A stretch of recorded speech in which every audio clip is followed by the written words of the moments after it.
In a little town nestled between rolling hills and whispering trees, there lived a girl named Emma.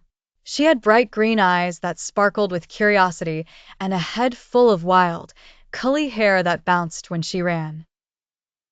Emma loved adventures, and her favorite place to find them was her grandmother's attic. It was a dusty, creaky place filled with forgotten treasures, old trunks, cracked mirrors, and boxes of yellowed letters. One rainy afternoon, when the sky was gray and the wind tapped at the windows, Emma climbed the narrow stairs to the attic, her heart thumping with excitement. As she poked around, her fingers brushed against something cold and smooth. She pulled it out from behind a pile of moth-eaten blankets. It was a clock, not an ordinary one, mind you. This clock was round and golden, with strange symbols carved into its edges. Its hands were frozen at 12 o'clock, and a tiny key dangled from a chain looped around its base. Emma turned the key over in her hand, wondering what it was for. Then she noticed a small slot on the side of the clock. Her heart raced. Should she try it? Of course she should. She was Emma, the girl who never said no to a mystery. She slipped the key into the slot and twisted it. Click! The clock hummed, and a soft golden glow spilled from its face. Suddenly, the world went silent. The rain stopped tapping. The wind stopped whistling. Emma peeked out the attic window and gasped. A bird hung in midair, its wings spread wide but perfectly still. A leaf floated motionless above the grass. Time had stopped. Emma clutched the clock and tiptoed downstairs. Her grandmother sat frozen at the kitchen table, a teacup halfway to her lips. The cat, Whiskers, was stuck mid-pounce, chasing a dust mote that wouldn't move. Emma giggled. "This is amazing," she whispered.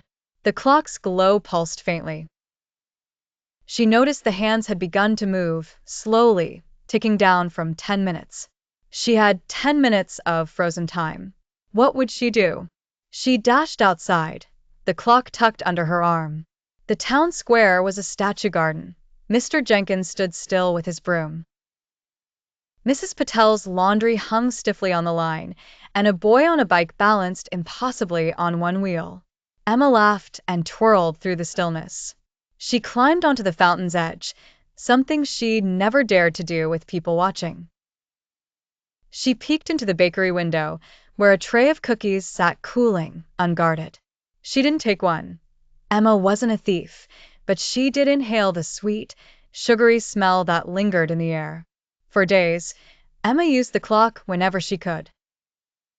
She'd twist the key and explore her frozen world. She'd read books in the library without anyone shushing her, draw silly faces on the chalkboard at school, and watch the river glimmer under the sun without a single ripple. 10 minutes was just enough time. When the clock buzzed and the hands returned to 12, the world spun back to life as if nothing had happened. But one sunny morning, something went wrong. Emma was in the park, watching a kite soar high above the trees, when she decided to use the clock. Click! Time froze, and the kite hung in the sky like a painted picture.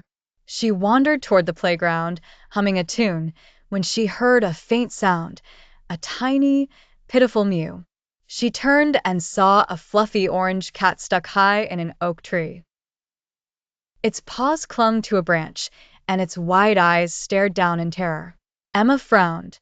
"Oh no, you poor thing. How did you get up there?" She glanced at the clock. 8 minutes left. Plenty of time to help. She raced to the shed near the park. Mr. Jenkins kept a ladder there, but the shed door was locked, and Mr. Jenkins was frozen back in the square, sweeping his broom. Emma bit her lip. She couldn't climb the tree herself, it was too tall, and the branches looked shaky. She needed that ladder.